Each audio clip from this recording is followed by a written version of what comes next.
Donc, bonjour à tous et bienvenue à notre webinaire aujourd'hui. Nous allons débuter dans quelques instants. On va juste donner quelques instants pour que tout le monde puisse se connecter.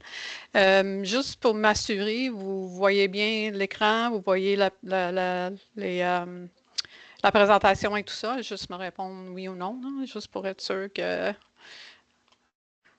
Oui, parfait. Je vois. Parfait. Merci beaucoup. Merci beaucoup. Je pense qu'ils voient, ils voient tous. Que c'est très bien.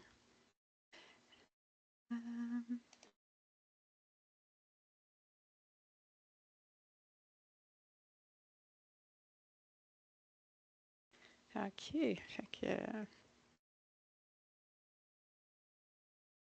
Sonia, tu as levé la main. Est-ce qu'il y a une question?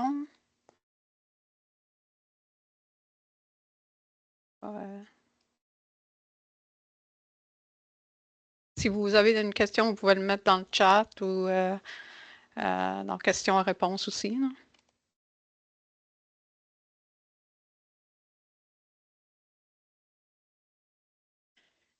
OK. Parfait. Je pense, Sergio, on est-tu prête? Oui, Ouais? je suis prête. On va commencer. Encore une fois, merci de vous joindre à nous pour notre webinaire Microage par technologie. Le webinaire d'aujourd'hui est l'un de nos préférés, moi puis Sergio, et porte sur la reconnaissance des courriels malveillants afin d'éviter le clic qui pourrait entraîner un incident de cybersécurité. Pour certains, ce sera une révision. Pour d'autres, il y aura peut-être des nouvelles notions à découvrir. Mon nom est Maria Fiori. Je suis directeur des opérations chez Microage. Je suis accompagnée par Sergio Lima, directeur succès à la clientèle. Bienvenue, Sergio. Bienvenue. Bonjour à tout le monde.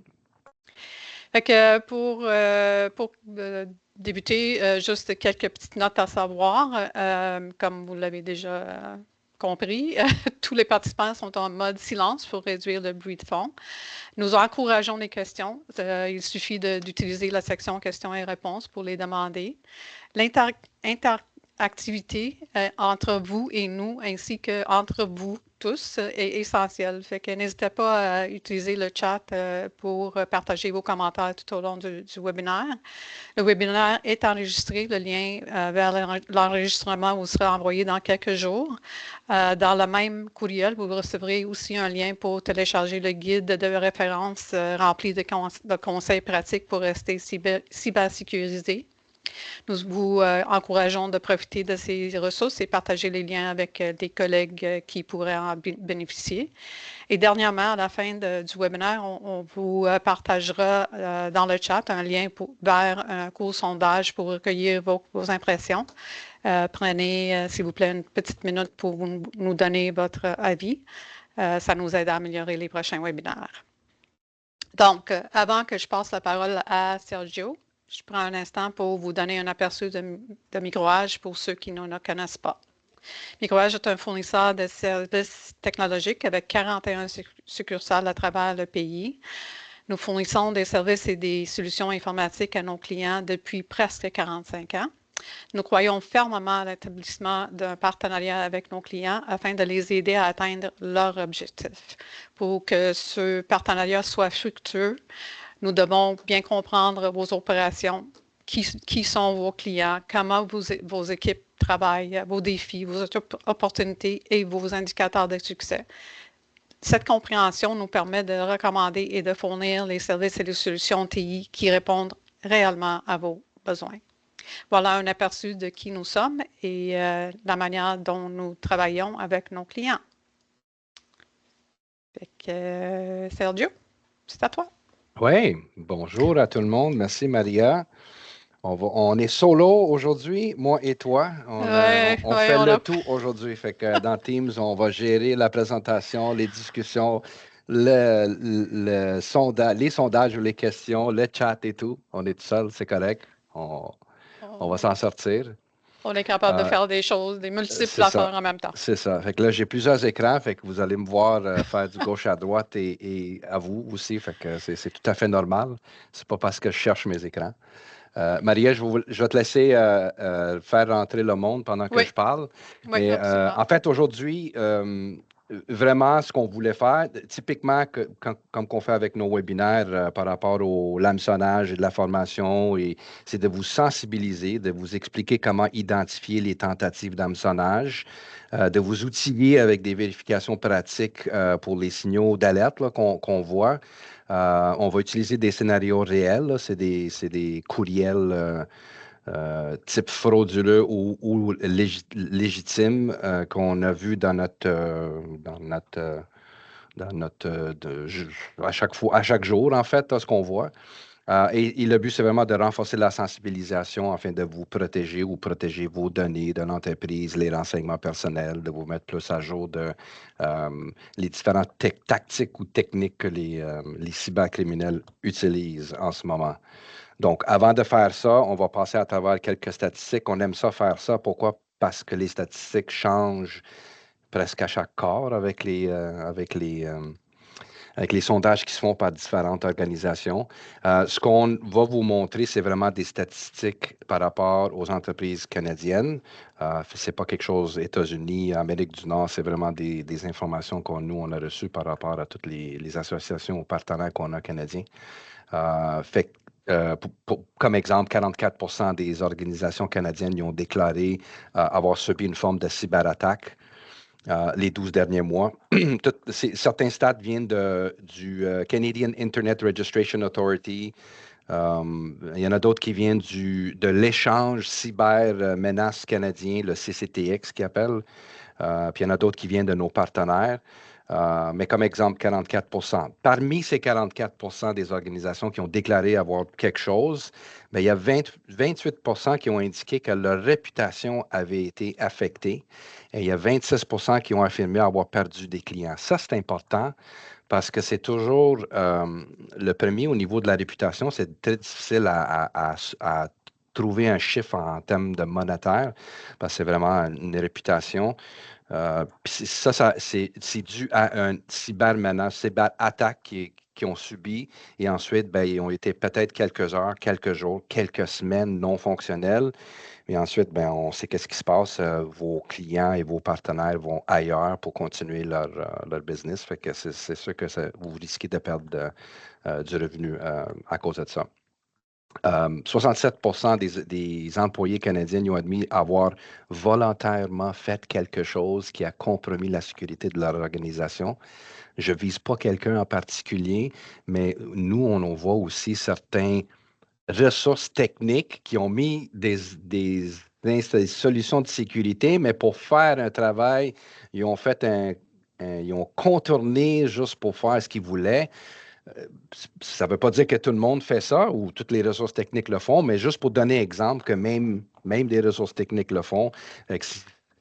Pourquoi? Parce que la cybersécurité, c'est pas, je cherche le mot, c'est pas Pratique. convenant, c'est pas C'est pas pratique. convenant. Exactement. Ouais, c'est ça. C'est pas pratique, fait que nous, on trouve ça comme c'est trop difficile, je vais le faire de cette façon-là, mais c'est pas vraiment la meilleure pratique. Il faut vraiment suivre vos procédures, vos politiques, etc. Sinon, ben, c'est ça, vous risquez ouvrir ou compromettre quelque chose dans votre environnement. Le 15 d'attaques Canada qui étaient directement liées aux tentatives d'hameçonnage est aussi relié aux 16 des attaques qui ont résultat au niveau de la compromission des identifiants. On a toujours un mot, hein, chaque fois qu'on fait un webinaire, qu'on a de la misère. J'allais dire ça, c'est moi, ça. C'est pas toi. Toi, t'es Ouais, bon. ben là, c'est moi. OK. Fait que c'est ça, c'est des compromissions d'identifiants, c'est des courriels. Exemple qu'on clique sur quelque chose qui vous dit de changer un mot de passe, puis vous rentrez ça, mais c'était vraiment pas, c'était frauduleux. Puis là, ils ont ramassé de l'information dans le but de rentrer dans votre environnement et éventuellement faire d'autres formes d'attaques ou de exfiltrer des informations ou de vous encrypter au complet. 70 des organisations, des répondants se disent préoccupés par les menaces au niveau de l'IA générative, exemple ChatGPT, Copilot, des applications qui vous aident à être plus efficaces Mais en même temps, c'est quoi l'information qu'il va chercher? Il va chercher où? Est-ce que c'est à l'interne? Est-ce que c'est à l'externe? Est-ce que quand je pose une question ou quand je bâtis un document, mettons, est-ce que c'est après ça disponible pour tout le monde ailleurs? Est-ce que je mets des informations sensibles? C'est des questions que tout le monde se pose régulièrement. Nos clients nous posent cette question-là. Et 56 sont spécifiquement inquiets par rapport aux courriels textos de phishing qui sont facilités par la IA parce que de plus en plus, on voit une tendance que les cybercriminels utilisent des méthodes de IA pour les aider, pour que ça soit plus facile pour eux autres pour aller chercher une cible assez large. Avant que tu continues, Sergio, Oui. juste pour Julie, peux-tu répéter le pourcentage des entreprises qui ont eu une réputation entachée? C'était 20-tu? 28, je l'ai marqué ici. 28 ont indiqué que leur réputation avait été affectée, puis 26 ils ont affirmé d'avoir perdu des clients ou revenus. Ça revient au même. Fait que Julie, c'était 28 Oui. Fait que, oui, 16 des tentatives d'hameçonnage incluent désormais l'hameçonnage par rappel. OK. So, le rapport met en évidence un changement au niveau des tactiques de phishing qui visent les organisations, une hausse au niveau du callback phishing qui appelle, l'hameçonnage qui arrive, qui demande de les appeler parce qu'il y a quelque chose d'urgent à adresser, l'ingénierie sociale, que ça nécessite une espèce de téléphone à appeler à quelqu'un. Puis c'est ça, malheureusement, c'est 16 des tentatives de phishing. Ça a commencé en 2025. Puis on observe aussi une base, le chiffre du milieu, le 42 base du hameçonnage basé sur les liens. Par rapport à l'année précédente, là, ce qui démontre, c'est que les cybercriminels commencent à adapter leurs méthodes pour échapper les systèmes de détection, les solutions de sécurité que tout le monde commence à mettre en place. Le typique courriel avec un lien qu'on clique devient de moins en moins fonctionnel pour eux autres ou moins de succès parce qu'il y a des mesures de détection, mesures de sécurité que tout le monde commence à mettre en place. Nous, on les met pour nos clients. Fait que là, il faut qu'ils trouvent d'autres façons de le faire. Et 34 au niveau des personnages ayant cliqué sur un lien d'hameçonnage lors d'un test de simulation. Fait qu'il y a pas ça des benchmarks. À chaque année, il y a des compagnies de sécurité et il y a des compagnies qui offrent les solutions ou les services d'hameçonnage et de formation, font des tests de simulation ou on appelle ça des tournois quasiment. Ils invitent du monde à se faire hameçonner. Puis là, ils font des tests, puis sortent avec des résultats. Et 34 des utilisateurs, donc 1 sur 3, ils ont cliqué sur un lien d'hameçonnage qui était simulé. Fait que encore une fois, ça continue, la tendance de ça. Mais ce qui est plus important, c'est que on a vu que quand on met une solution de sensibilisation à la cybersécurité, c'est-à-dire faire des tests d'hameçonnage régulièrement, faire de la formation régulièrement. On voit que il appelle ça le fish prone percentage, le 34 du monde qui clique tombe à environ 4,6 ou 5 Fait que c'est énorme comme chiffre d'amélioration que vous pouvez mettre dans votre environnement juste en mettant une campagne de sensibilisation, d'hameçonnage et de formation qui est attachée avec. Ce qu'il faut dire aussi, c'est que c'est une des raisons qu'on fait ce webinaire, là, ça fait, je sais pas moi, 6-7 ans qu'on fait le webinaire. C'est beau quand on l'apprend, puis on est conscient, puis on est sensibilisé à tout ça, mais ça se répète. Il faut toujours répéter. En plus, ça change Oui. toutes les années. Donc, il y a peut-être dans le temps, là, je suis sûre que le monde se rappelle. On recevait des courriels du prince de quelque part qui voulait nous donner de l'argent, puis le monde tombait pour ça. Pas tout le monde, mais il y en avait. Mais là, ça commence à être plus sophistiqué. Fait que c'est de toujours avoir ces campagnes pour sensibiliser, la formation et tout ça, c'est très important. Parfait. Excuse, on va passer à travers quelques tendances ou les techniques d'hameçonnage qu'on voit récemment, 2025. Numéro un, hameçonnage à thématique RH interne. En fait, c'est vraiment des courriels qui se font passer pour des messages qui viennent des ressources humaines, des évaluations internes, des mises à jour au niveau de les politiques, des informations, marketing, communication qui viennent supposément de quelqu'un qui est à l'interne de votre entreprise ou de vos collègues, mais c'est bel et bien des hameçonnages qui essaient de pogner. Pourquoi c'est efficace? Parce que les employés ils ont une tendance à faire plus confiance aux communications qui semblent être internes, mais quand on voit certaines indications, ben, on voit que c'est quelque chose qui est frauduleux. Puis comme j'ai mentionné, ben, on essaie toujours de donner un contre-mesure. Qu'est-ce qu'on peut faire pour éviter ça? Ben, c'est de faire les simulations régulières au niveau de l'hameçonnage et d'appliquer au niveau des filtrages, mettre des solutions de filtrage de courriels, anti-pourriels, solutions qui vont au moins arrêter une bonne pourcentage de ces courriels de rentrée et plusieurs couches dans le but d'éviter parce que, veux pas, il n'y a aucune solution de sécurité qui est à 100%, qui va complètement vous protéger à 100%. Donc, on essaie, comme on dit pendant des années, on essaie de mettre des couches de sécurité pour éviter. L'hameçonnage, j'ai mentionné au niveau qui est alimenté au niveau de l'intelligence artificielle, que ce soit par texte ou par audio, par vidéo. Euh, les cybercriminels commencent de plus en plus d'utiliser les LLM qu'ils appellent, les Large Language Models, au niveau le IA. Donc, ils utilisent des outils pour générer des façons de vous attaquer. Ben, ça, c'est plus facile pour eux autres. Puis l'avantage pour eux ou le désavantage pour nous, c'est que ça rend les courriels d'hameçonnage presque parfaits. Il n'y a pas de faute orthographe. Ça permet au niveau même d'ajouter des voix ou des vidéos dans certains cas. Fait que là, de plus en plus, on s'est dit dans le passé, ben, c'est facile à trouver un courriel qui est frauduleux. On voit qu'il y a des mots qui sont mal écrits, il y a quelque chose, mais là, on le sait, hein, avec tous les outils qu'on nous, on utilise à chaque jour, ben, on est capable de corriger les fautes puis de rendre ce genre de modèle de courriel vraiment fonctionnel, effectif, semblable à un vrai courriel.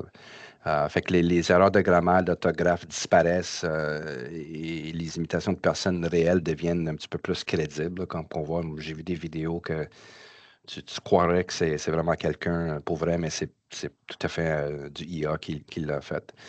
Puis comment qu'on fait pour contre-mesure pour faire ça? Fait vraiment, encore une fois, former votre personnel euh, aux arnaques de ce type qui est basé sur le IA, d'activer toute forme d'authentification multifactorielle, fait que le MFA, le 2FA, comment vous voulez l'appeler, là, d'activer ça partout dans votre environnement pour vos applications pour confirmer certaines choses quand on essaie de loguer, que ça donne une validation que c'est bel et bien l'utilisateur avant de divulguer des informations les personnels ou votre mot de passe, etc. Et encore une fois, vérifier les demandes par voix et pas de vidéo. Des fois, c'est difficile, mais nous, ce qu'on dit souvent, c'est que avant de cliquer sur certaines choses, peut-être raccrocher ou fermer ça, puis appeler la personne direct juste pour voir si c'était bel et bien un courriel qui venait de cette personne-là. Poser des questions n'importe quand, je sais que je parle beaucoup. J'allais dire aussi, si vous voulez partager les tendances que vous voyez présentement dans les courriels que vous recevez, vous êtes les bienvenus à partager ça aussi. Ouais. Hein. J'ai un exemple au 5e point, j'ai un exemple que je vais vous partager. Bon, nous, on est des services, on fournit des services gérés, fait que c'est fournisseur de services gérés. On a des applications qui sont cloud, c'est du SaaS, Software as a Service. Il y a du Platform as a Service, Infrastructure as a Service, mais malheureusement, il y a du Phishing as a Service aussi. Donc, si moi, je voudrais quitter mon emploi de chez Microage puis je veux devenir cybercriminel, je peux m'abonner à des services de PH as a Service qui me permet d'avoir toutes les informations, tous les outils qui vont m'aider à faire de l'hameçonnage puis d'essayer d'être un cybercriminel, en fait, sous forme d'abonnement. Fait que c'est même pas croyable. Là. C'est rendu à ce point-là. Il y a des entités qui fournissent ça pour qu'eux autres font un revenu consistant un revenu qui revient à chaque mois pour eux autres, avec du monde qui vont quasiment travailler pour eux autres avec des frais, des commissions et tout. Puis là, à chaque fois qu'on envoie, c'est clair qu'avec ces outils-là, il y a des mutations au niveau de l'envoi du maliciel ou le courriel d'hameçonnage. Il y a des codes qui se font changer. Ils déguisent ça de différentes façons. Fait que c'est leur façon de contourner certaines couches de sécurité. Pourquoi? Parce que nos couches de sécurité, souvent, ça fonctionne au niveau euh, les signatures qu'on appelle, là, par motif, là, les tendances ou les standards. Fait que quand on change certaines choses de ces courriels-là, il y en a un sur les milliers qui vont se faire envoyer qui va sûrement passer. Et c'est malheureusement le courriel que votre employé va cliquer et continuer cette méthode d'attaque parce qu'ils font plus d'attaque par feu pour essayer de rentrer. Ils utilisent vos employés pour ouvrir la porte pour qu'ils puissent rentrer dans votre entreprise. Aussi au niveau le fraude par usurpation d'identité, le BEC, Business Email Compromise qui appelle. Là. Donc, on fait semblant que c'est votre patron qui appelle, qui demande quelque chose. C'est quoi? C'est des cartes, les fraudes au niveau des cartes, des factures qui se font envoyer par vos partenaires, vos clients. Fraude par courriel, ils volent les mots de passe. Ça, c'est le CIRA encore qui a fait tous ces sondages-là. Mais c'est des mots de passe volés, c'est des prises de contrôle de compte, c'est des fraudes par des factures, des courriels. Pourquoi c'est efficace? Bien, il y a certains criminels qui veulent vraiment avoir de l'argent le plus vite possible. Fait que ça, c'est un gain financier direct pour eux autres. Puis qu'on tourne certaines protections technologiques avec les mots de passe qui sont réutilisés. Fait que je peux utiliser un exemple. Si votre entreprise, vous avez une politique de sécurité ou vous avez des mesures de sécurité dans votre Azure, Entra ID, Active Directory, qui permet d'avoir une réutilisation du même mot de passe, essayer de faire un login plusieurs fois sans limite. C'est toutes des choses que les autres prennent avantage pour être capables de rentrer dans votre environnement parce qu'il n'y a pas de mécanisme qui voit quelque chose puis qui empêche ou qui bloque le compte. Donc, encore une fois, une contre-mesure pour ça, c'est vraiment s'assurer d'avoir du multifacteur partout, d'avoir une espèce de surveillance au niveau des connexions, qui se connecte ou qui tente de se connecter, et mettre en place des politiques de zero trust, là, de protection qui empêchent certaines scripts à rouler ou certaines choses de ne pas, certaines connexion de ne pas se produire. Un exemple bien banal, ça peut être, nous ici, j'ai personne qui va visiter certains pays. Euh, je peux utiliser la Russie, la Turquie, la Chine, exemple. J'ai personne qui va visiter ces sites-là. Fait que pourquoi pas les empêcher les connexions qui viennent de ces pays-là ou de certaines adresses IP. Euh, c'est bon, c'est proactif plus que de le laisser ouvert puis d'attendre que quelque chose arrive, d'avoir une alerte, puis d'après ça faire une réaction puis d'essayer de trouver une contre-mesure pour enlever ça. Et le cinquième, c'est vraiment au niveau les courriels et les textos qui appellent du smishing. Parce que c'est du SMS phishing, en fait. Là. Donc, par téléphone ou le vishing qui est par vocal, par téléphone qu'on appelle quelqu'un, ou par les réseaux sociaux c'est ça, c'est un courriel d'hameçonnage qui peut être suivi par un appel téléphonique ou qui vous demande d'appeler quelqu'un pour continuer ou pour régler le problème que vous êtes en train de causer. Ça commence à monter. Je n'ai pas de pourcentage, malheureusement, pour ça, mais je sais que ça monte de plus en plus. Pourquoi c'est efficace? Ben, les utilisateurs peuvent ignorer un canal, mais peut-être se faire piéger par un autre. Puis là, il faut mettre en place les surveillances au niveau de la connectivité. Encore une fois, sensibilisation de vos employés, vérification par rappel, callback par texto, validation, MFA, etc.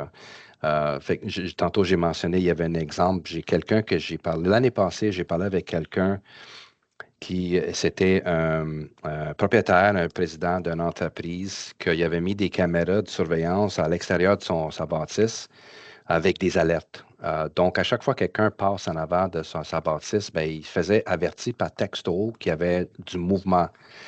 Donc, lui, pour enlever ces alertes, il fallait qu'il clique sur le lien qu'il recevait sur son téléphone pour, pour l'enlever. S'il ne faisait pas ça, ben, il recevait toujours des textes jusqu'à temps qu'il faisait une approbation. Mais ce jour-là, c'était un samedi, il me semble qu'il m'avait dit.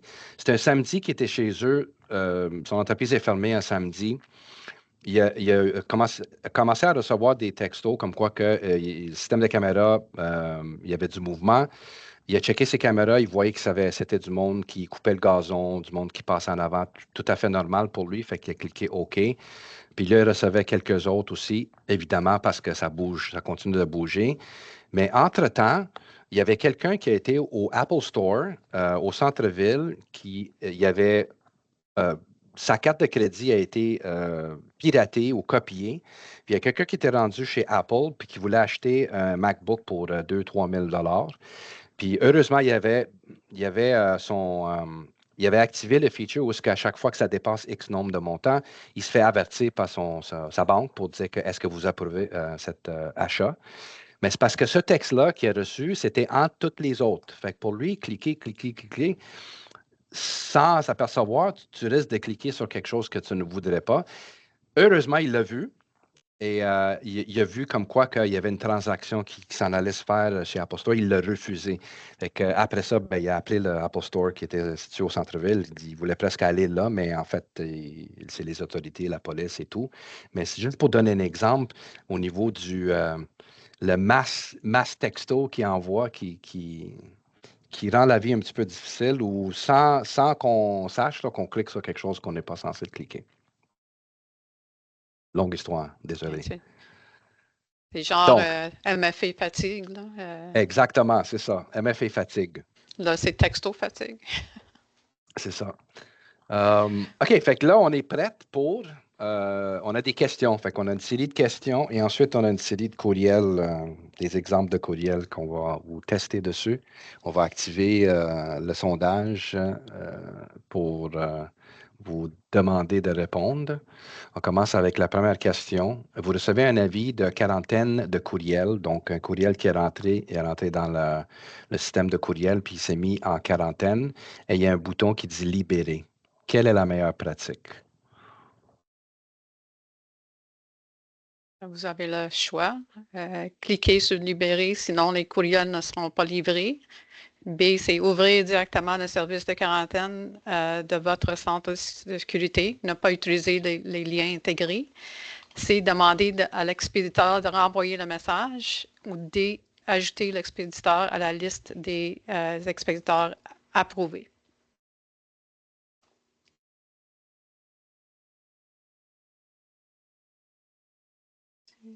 On va juste donner la chance pour que tout le monde peut répondre.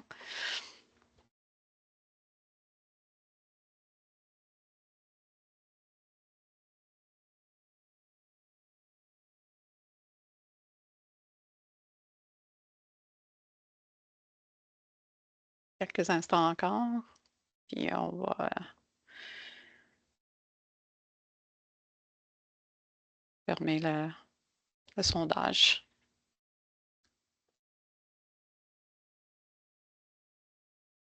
Joe? Oui, je peux avancer? Oui, je pense que oui. Il y a encore un peu de réponses, mais je pense qu'on peut... Donc, la bonne réponse, c'est vraiment ouvrir directement le service de quarantaine. Donc, peu importe la solution que vous avez en place, vous avez sûrement une façon de cliquer, d'aller directement sur la console, de voir les courriels qui ont été bloqués ou mis en quarantaine. N'utilisez jamais le bouton libérer, c'est vraiment pas suggéré parce que les frauduleurs copient vraiment, ils font une imitation de plusieurs solutions d'anti-pourriels dans le but que vous cliquez sur le bouton. Je vois pas les résultats, je ne sais pas pourquoi. Parce qu'ils sont ils sont dans le chat, mais je peux te dire que 84% des répondants ont bien, répondu. Oui, très Parfait. bien. Fait que oui, c'est ça. Puis si vous n'avez pas la capacité chez vous de cliquer, d'avoir accès à un console, ça se peut que c'est normal. C'est un politique, mettons, de votre entreprise ou de votre fournisseur.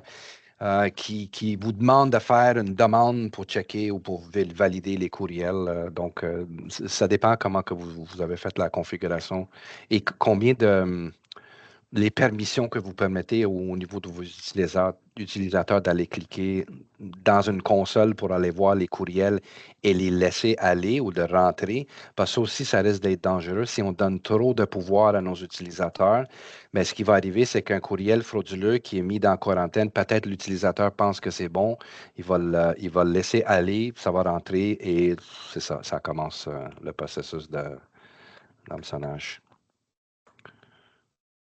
Question numéro 2. Un fournisseur avec lequel vous travaillez vous envoie un courriel avec un PDF contenant de nouvelles coordonnées bancaires. Comment on l'applique? Quel contrôle à appliquer? Encore une fois, le sondage est parti. Vous avez le choix entre A, payer une petite facture de test, B, appeler le fournisseur au numéro de votre dossier fournisseur, pas celui du courriel pour confirmer, répondre confirmer, ça c'est C, et traiter seulement en dehors des heures ouvrables, ça c'est D. Fait que, on va voir, je pense que on a presque une bonne partie des réponses. 5 secondes, puis on arrête ça. On en ferme. OK. Et la bonne réponse, c'est B. Appelez le fournisseur au numéro de votre dossier de fournisseur, évidemment, pas celui du courriel pour confirmer. Utilisez les informations que vous avez dans vos documents et non d'aller directement avec un courriel. Nous, il y a beaucoup de factures qui rentrent et sortent ici, puis quand on voit des choses comme ça, notre département d'administration, compte payable, compte recevable, ils savent tout de suite, là, ils ont des noms de contacts à appeler direct pour poser la question à chaque fois qu'il y a un changement ou une tentative de quelqu'un qui essaie de nous frauder. Faut que, c'est ça, malheureusement, ça arrive à tout le monde. Mais c'est ça, il reste juste à faire une double vérification autrement que le courriel que vous venez de recevoir. Question numéro 3. Il y a plusieurs réponses. Quel type de pièce jointe est le plus grand signal d'alerte dans le cas réel de phishing ou d'hameçonnage? Oh, désolé. Le vert arrive. On peut-tu poser la question puis pas avoir les résultats? L'animation n'a pas bien été. Pour ceux qui disent qu'ils ne voient pas, vous n'avez pas de pop-up sur votre écran qui arrive. Je ne sais pas pourquoi vous ne le voyez pas. Là. En haut, il devrait y avoir une icône qui s'appelle Q et R ou Q et A. Ou chat. Ou chat, ça apparaît. Mais c'est dans le chat, il le voit dans le chat, mais il ne le voit pas comme moi j'ai un pop-up là. OK. Fait que Guy dit qu'il le voit maintenant. Bon. Fait que c'est bon. Merci Guy. Fait que les choix sont HTML, B, PDF, C, .1 ou .lnk ou .iso, excuse-moi, ou des textes, .text. Je la vois toujours. Daniel, je ne sais pas pourquoi vous ne le voyez pas. Oui, c'est bizarre. C'est très bizarre. Ah, maintenant, oui. Oh, good. OK. C'est juste un délai. Je ne sais pas qu'est-ce qu'il y a avec Teams, mais les sondages, des fois, ça prend du temps. Mais on va donner quelques instants encore avant que tu donnes les résultats, Sergio. L'animation n'a pas bien marché, ça a l'air. Ah, boy. OK. On va donner juste une seconde de plus et on va arrêter le sondage.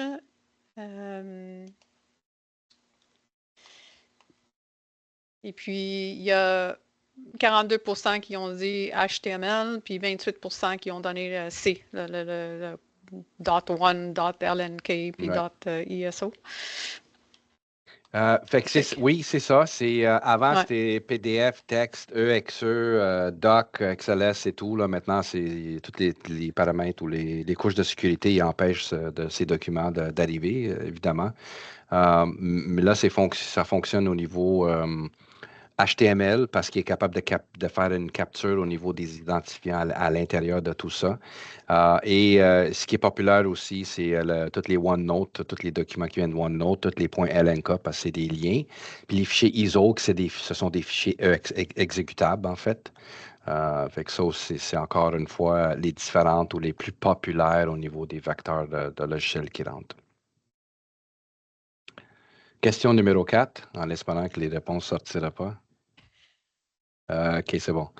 Meilleur indicateur que note vocale est générée par le IA. OK.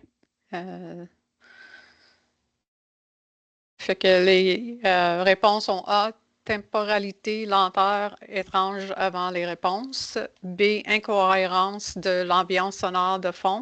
C, léger accent. D, refus de répéter une phrase de passe unique.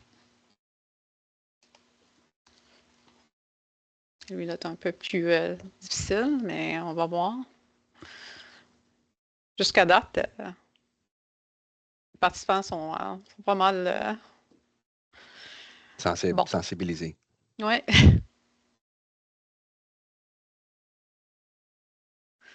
Puis ça, c'est avec l'IA, avec les voix et comme la vidéo et tout ça, les deepfakes, là, des fois, là, c'est vraiment bon. C'est vraiment difficile de trouver si c'est le vrai ou pas. Hein. C'est incroyable. OK. Fait que, on donne 5 secondes de plus. Et on va arrêter le sondage. Donc, pour les résultats, on a 41% qui ont dit A, 15% B, 12% C et 30% D. C'est une question à réponse multiple, non? Mais... Oui. C'est bon. Oui, c'est vraiment ça. Si on est capable d'écouter bien, là, on voit que souvent, il y a comme un ton qui n'est pas tout à fait normal d'une voix standard d'un humain. Des fois, on entend, soit qu'on n'entend pas en arrière-plan, on entend quelque chose qui est vraiment bizarre comme son en arrière. Des fois, on n'entend pas la respiration de la voix. Quand on parle, on s'entend des fois respirer, mais là, on n'entend rien. Fait que c'est toutes ces indications. C'est pas encore rendu le plus commun, mais ça peut devenir un des plus communs éventuellement. C'est ça, ou le refus de répéter certaines phrases. Si vous êtes en train de parler avec un IA, une voix IA, ben peut-être que c'est comme un genre de script que l'IA va rouler. Fait qu'il y a différentes façons de détecter si c'est bel et bien une vraie personne. 5e question, vous recevez 6 notifications MFA d'un coup ou à quelques minutes d'intervalle. Oh, ça ressemble à mon histoire. Qu'est-ce que vous faites? Je viens de lancer le sondage. Fait que A, approuvez-en une pour arrêter le bruit. Refuser tout, signaler au service informatique, demander une validation par correspondance des numéros ou un verrouillage. Modifier votre signature de courriel, activer, désactiver le mode avion et oubliez-le. Encore une fois, je pense que ton histoire a donné un peu la réponse.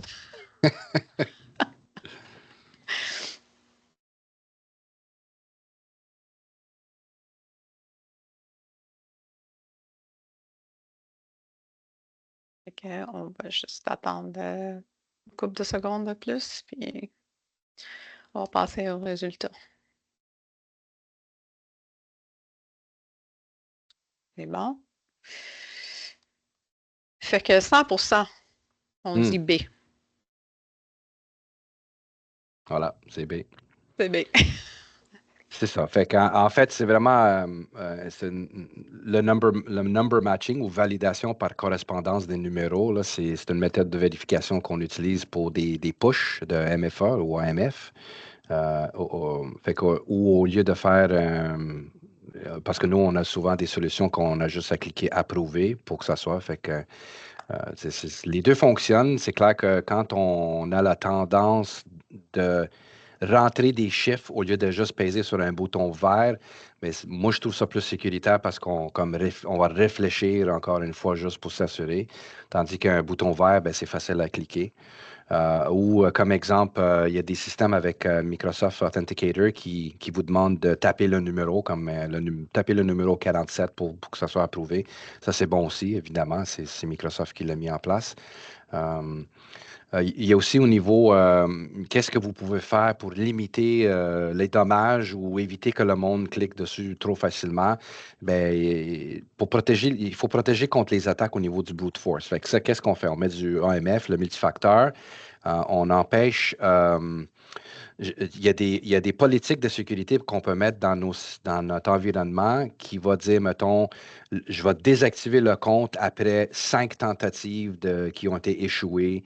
Euh, et malheureusement, l'utilisateur va être obligé d'appeler le support là, pour le faire réactiver, mais c'est plus proactif que d'autres choses. Oui, on n'aime pas ça, mais si quelqu'un essaie de rentrer, mais moi, je voudrais que mon compte soit désactivé. Ou le verrouillage temporaire, genre des limitations qui bloquent pendant une période définie, 15 minutes, 30 minutes. Fait qu'il y a eu X nombre de tentatives. On désactive pendant 30 minutes ou 1 heure, puis après ça, ben, le compte revient actif. Ou à chaque tentative, ben, l'attente pour essayer de se reconnecter devient plus long. Fait que ça, c'est des mesures ou des contre-mesures pour vous aider puis empêcher que les criminels rentrent plus facilement dans votre environnement. Bon, la partie au niveau des courriels, on commence avec le premier.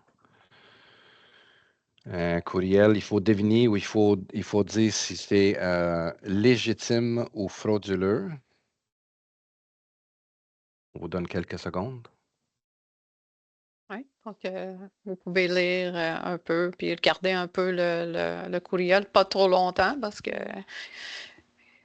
dans la vraie vie, là, on reçoit plein de courriels, puis ils ont de la misère à lire. Est-ce que tu peux Oui, ça a l'air peut-être facile. scroller, peut-être, puis là, ouais. Puis commencer en haut, puis descendre en bas. Est-ce que c'est mieux, Sylvie? Si je fais ça, est-ce que ça fonctionne? Oui. Je sais pas, ouais. OK. Parfait. On a dit oui. Je peux faire du gauche à droite. Ah, cool. Chance que je suis dans l'informatique. OK. Ouais. Bon, Et je vais descendre juste pour donner ouais. une dernière indication au niveau en bas. OK. Fait que, je je vais envoyer le sondage Ah et oui, c'est vrai, on avait le sondage pour ça. oui. Et vous nous dites si vous pensez que c'est un hameçonnage ou c'est légitime.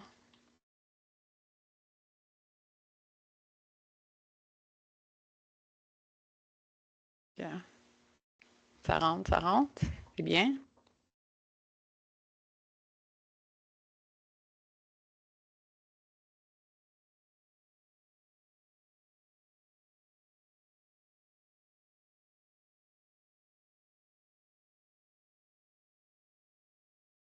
On va donner quelques secondes encore.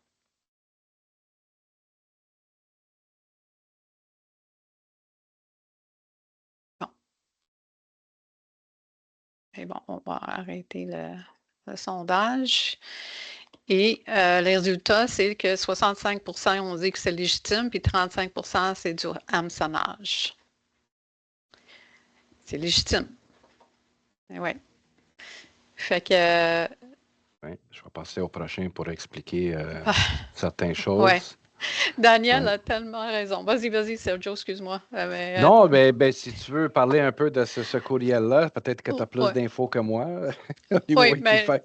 Moi, juste tu sais, le carré en haut, tu regardes tout le temps de qui ça vient. Est-ce que c'est ton courriel à toi ou c'est n'importe qui?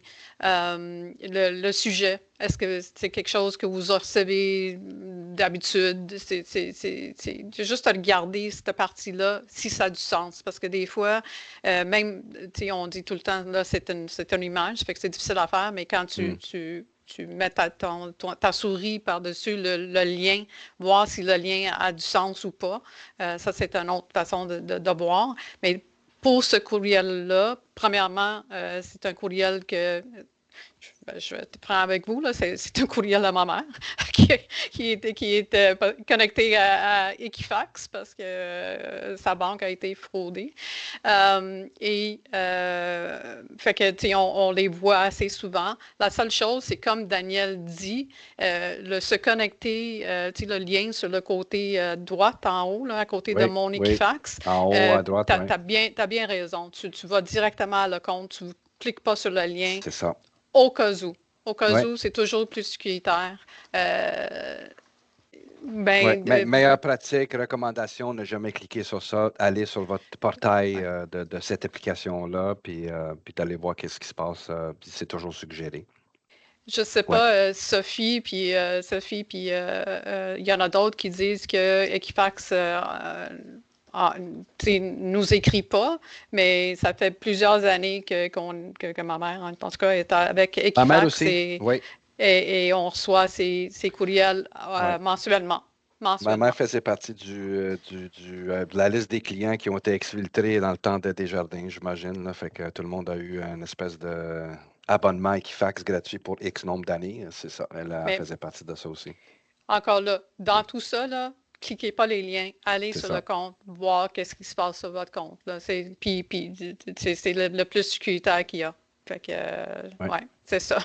T'as raison, Joline, c'est exactement ça. C'était pas Desjardins, c'est une autre banque, là, mais ouais. Ben, c'est toutes les banques presque. Ouais. OK, Euh, le deuxième, je vais mettre ça un petit peu plus grand, comme ça. Si je le fais comme ça, je pense que ça risque d'être. On a-tu quelque chose en bas? C'est bon. Comme ça. ouais. Voilà. Alors, on va donner quelques instants pour que vous pouvez lire le courriel.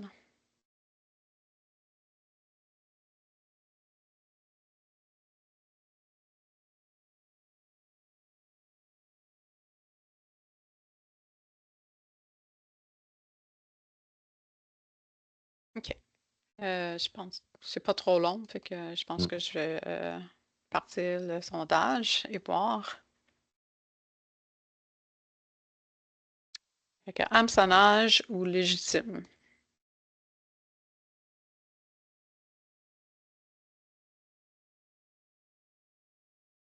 Ça va vite.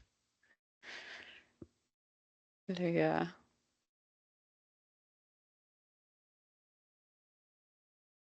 et on donne quelques secondes de plus.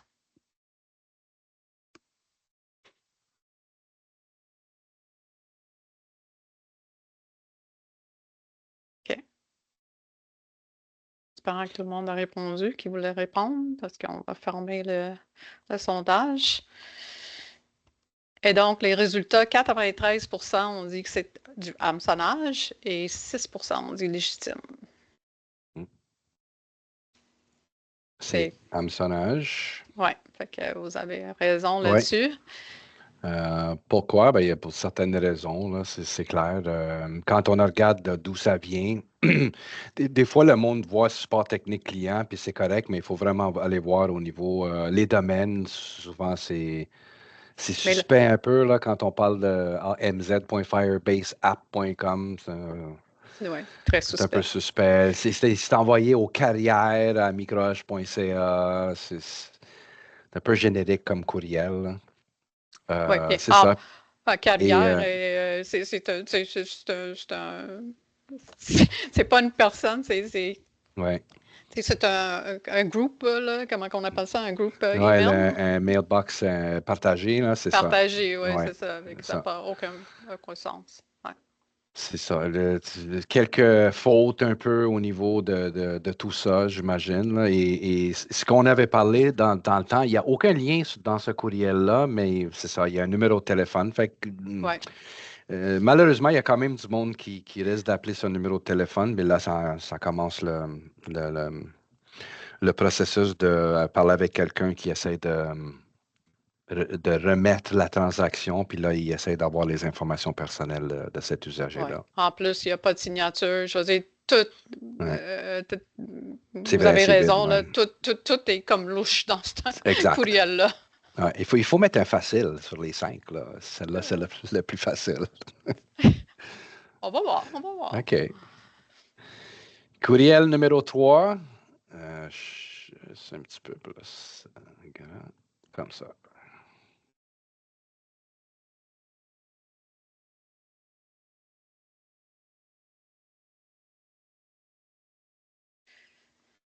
Là, en espérant que tout le monde le voit bien. Et un peu inspecter.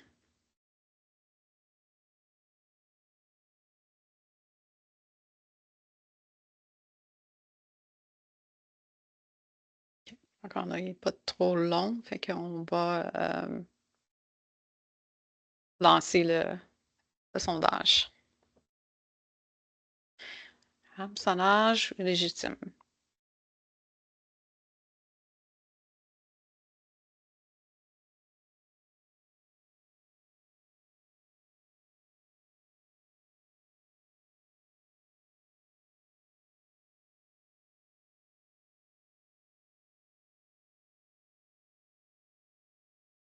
Presque une partie des réponses, mais on va donner quelques secondes en plus. De plus, je veux dire.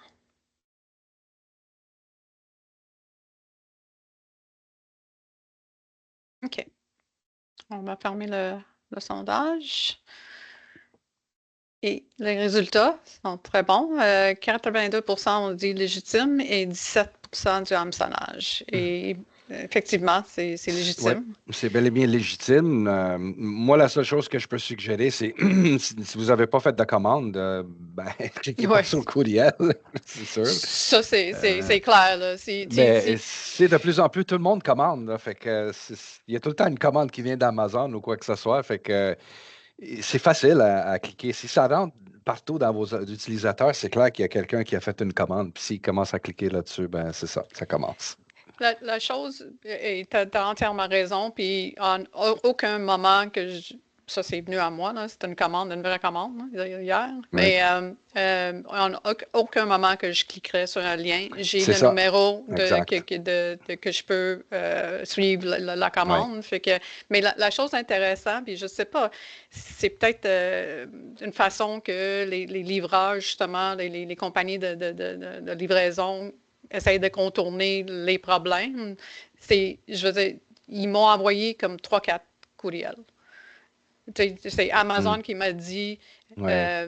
le colis vient chez vous, puis c'est par Intelcom, puis c'est ce numéro-là. Après ça, c'est Intelcom qui a dit, on a reçu la commande. Après ça, on est en route. Après ça, on est à 5 minutes, 15 minutes de votre porte. Puis après ça, ben c'est livré. Fait que je ne sais pas si puis ça se peut, là, avec, comme tu dis, avec les IA, tout est possible. Puis avec les phishing as a service, là, ils vont se rattraper, là, Ouais. mais c'est ça aussi, là. Mais J'aime le comme je commentaire dis. de Sylvain, là. J'ai une cinquantaine par semaine de paquets de UPS qui gardent parce que je les appelle pas. C'est parfait, ça. Tant mieux, Sylvain. Ouais. Tant mieux. OK. OK, parfait. On passe au prochain. Parfait, le quatrième, oui, courriel. Il devrait être assez grand parce que je pense que si je fais ça, il va peut-être. Je l'ai fait. Ça le dépasse un peu. Ouais. Ouais. Je l'ai OK, on fait va en laisser tel 2 quel. sections là, pour que ça soit un peu plus grand, en Oui, espérant que c'est assez grand pour tout le c'est ça, monde. le suivi, c'est à droite. Là. OK. Ouais. On va vous donner quelques minutes pour lire Mm. le tout. C'est un peu plus long. Juste l'inspecter un peu plus longuement.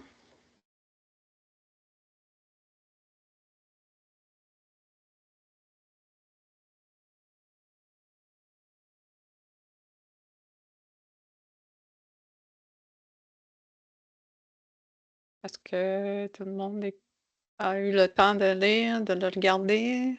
Qu'est-ce que tu en penses, Sergio? Oui. Oui? OK. C'est bon. Fait que je vais lancer le sondage. Encore une fois, est-ce que c'est hameçonnage ou légitime?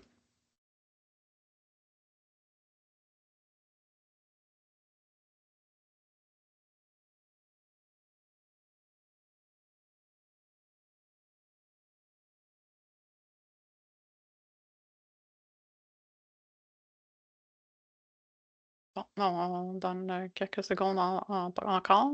Mm.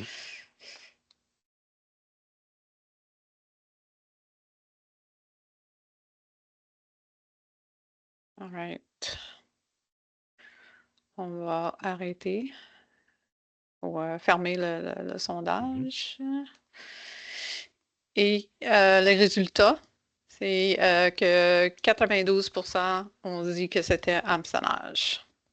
Et 92% ont raison. Oui. Un autre courriel d'hameçonnage, quelques indications, évidemment, en haut. Je pense qu'on le voit si j'avance comme ça. Ouais. Ouais. Encore une fois, un domaine qui est un peu suspect, là, humanresource.service. Il me semble qu'il manque Ben, la fin de ça. l'autre chose aussi, les ressources humaines, depuis quand c'est non-reply? Ouais, c'est ça. Il y a des choses un peu suspectes à l'intérieur de tout ça. Moi, je demande toujours, nous, notre politique, puis quand on dit à nos clients aussi, de quand vous voulez communiquer, de cette façon-là que vous voulez changer, mettons, dans ce cas-là, c'était les signatures au niveau des courriels, mais d'envoyer un courriel avant pour dire que nous allons faire ces changements-là dans une semaine ou deux, un mois, voici les changements qu'on va faire, fait que vous attendez à ce courriel. Fait que si eux autres, leur méthode de distribuer l'ajout ou l'installation de ça, ils font par courriel, mais au moins avoir un courriel avant pour les aviser. Parce que souvent, quand on reçoit un courriel avec l'attachement, la première fois qu'on le voit, ben, c'est clair qu'il y a du monde qui vont cliquer sur ce courriel-là ou sur ce lien-là Mais, pour l'installer. mais ça se peut comme courriel. Ça se C'est peut, pas. c'est ça.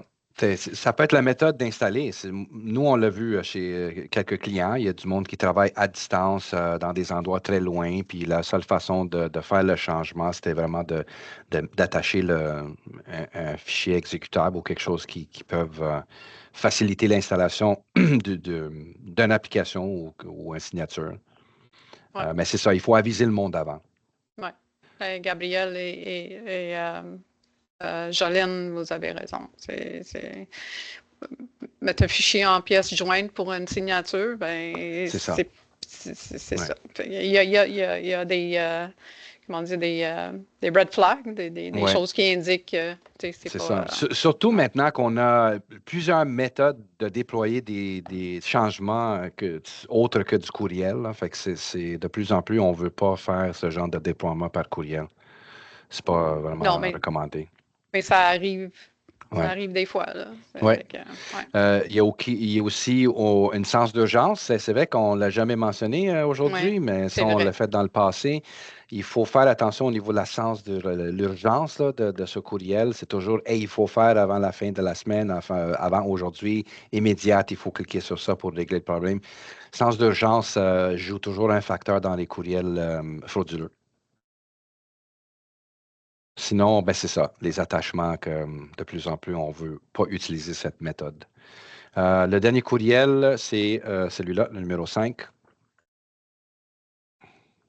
Ouais. D'accord, là, j'ai essayé de le faire en deux images pour donner un peu plus grand. Puis le monde peut l'avoir. Fait que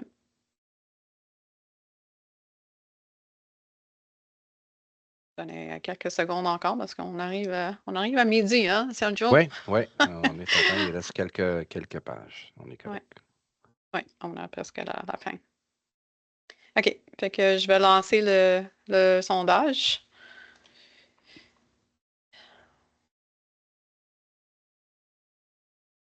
Voilà. OK. Que hameçonnage ou légitime?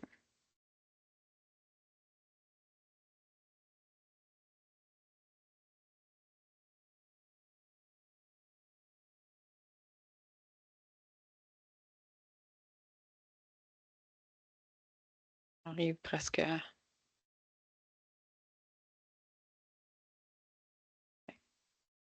Quelques secondes encore, si vous voulez répondre.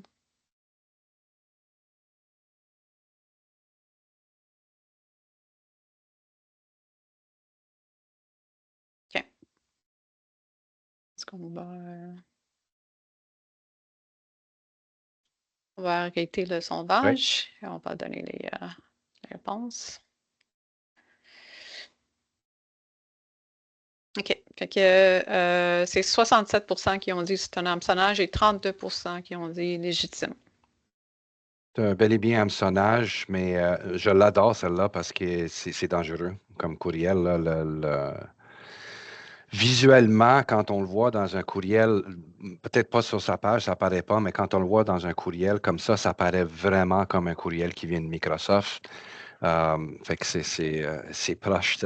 C'est proche.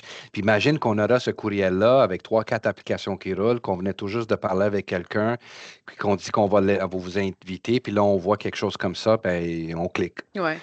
Fait que c'est ça. C'est encore une fois, il faut voir au niveau le domaine qui a été envoyé. Puis ça aussi, hein, office-teams.net, ça peut passer. On ne sait jamais. Mais c'est ça. Il y a différents paramètres qu'on voit. Comme Sylvie dit, ça provient de l'extérieur aussi. Là. C'est ça. Ouais, ben ça, oui, ça c'est important aussi. Nous, on a tagué, c'est ça. Le courriel a été tagué avec EXT au niveau du sujet. Je le suggère, si vous ne l'avez pas mis en place dans votre organisation, d'activer tout courriel qui rentre de l'extérieur, qui tag un EXT, comme ça au moins, typiquement, les courriels que je reçois de M365 ou du monde à l'interne de mon entreprise qui va m'inviter dans un Teams, ben, je ne suis pas censé de voir le EXT. Là.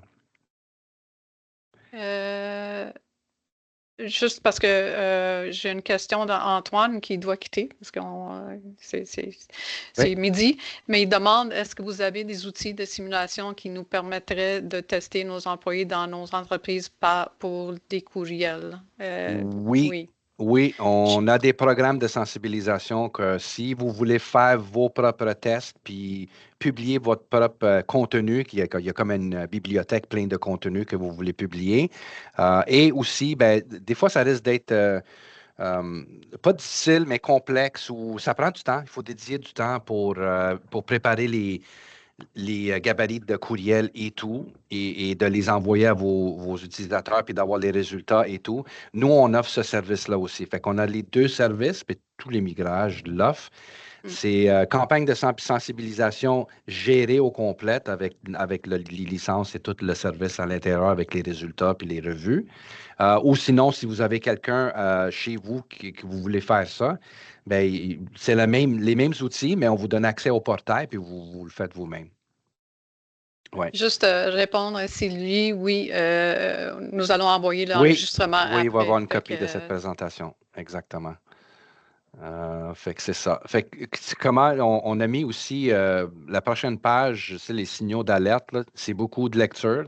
Mais on va vous l'envoyer, fait que ça donne beaucoup à penser au niveau les vérifications de base, les adresses qui viennent du domaine, l'expéditeur, c'est une vraie entreprise, faire des recherches avant de cliquer ou appeler la personne avant de cliquer.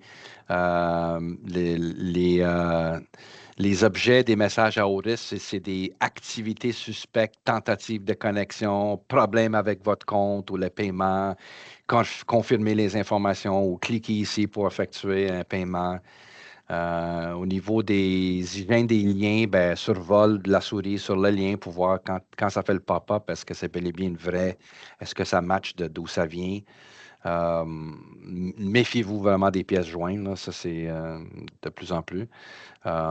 Puis c'est ça, comme on vous a dit, avant d'agir, mais vérifier par une autre façon d'appeler cette personne ou par un courriel qui est complètement à part, pas la même trace du courriel, là, évidemment. Puis c'est ça. Puis de plus en plus au niveau de la IA, là, ou les voies IA, la vigilance au niveau de qu'est-ce qui se passe au niveau des outils d'IA. Puis il y a quand même l'aspect, les direct messages d'hameçonnage, les urgences au niveau des médias sociaux, là, ça continue. Des fausses offres d'emploi, les promesses de faire de l'argent rapidement et tout, là, mais ça, c'est un peu moins intense que les autres parce que là, le monde commence à être plus sensibilisé sur ça. Mais ça vous donne des idées ou des outils à quoi checker au niveau de vos courriels. Et en plus, ben, à part cette présentation, ben, on a le guide on va vous envoyer le guide aussi électronique qui va vous donner beaucoup plus d'informations de ce qu'on vient de passer aujourd'hui. Oui, j'ai mis le lien dans le chat, si vous voulez le télécharger maintenant, il n'y a aucun problème. Je mets aussi, parce qu'il y a plein de personnes qui doivent aller, je mets aussi le sondage pour nous donner vos impressions, si vous pouvez prendre 3 minutes ou 3 secondes pour répondre à quelques questions, on serait très, très reconnaissant. Donc, avec tout ça, on vous dit merci de votre participation à notre webinaire aujourd'hui. Nous espérons que ça atteint les objectifs de sensibiliser à la présence du contenu malveillant et de prendre quelques secondes juste à regarder ce qui rentre, les courriels, les textos, les publications sur les réseaux sociaux, les appels vocaux, tout ça là, pour vraiment voir quelques secondes. C'est pas long, là, mais quelques secondes de plus pour voir si c'est vraiment légitime. Encore là, on vous encourage de télécharger le guide et communiquer avec votre micro-age local pour toute question. Nous serons de retour le 20 novembre avec notre prochain webinaire où nous allons démystifier des mythes courants en TI et de plus, les participants auront la chance de gagner l'un des 3 cartes cadeaux Amazon de 100 juste avant Noël. Ça se prend bien. Donc, surveillez vos courriels et nos réseaux sociaux pour l'invitation. Et sur ce, Sergio, un grand merci. Et merci à vous tous d'avoir passé la dernière heure avec nous. On vous souhaite une très belle journée. Merci beaucoup. C'était interactif. J'aime ça. Bonne journée. Super, super.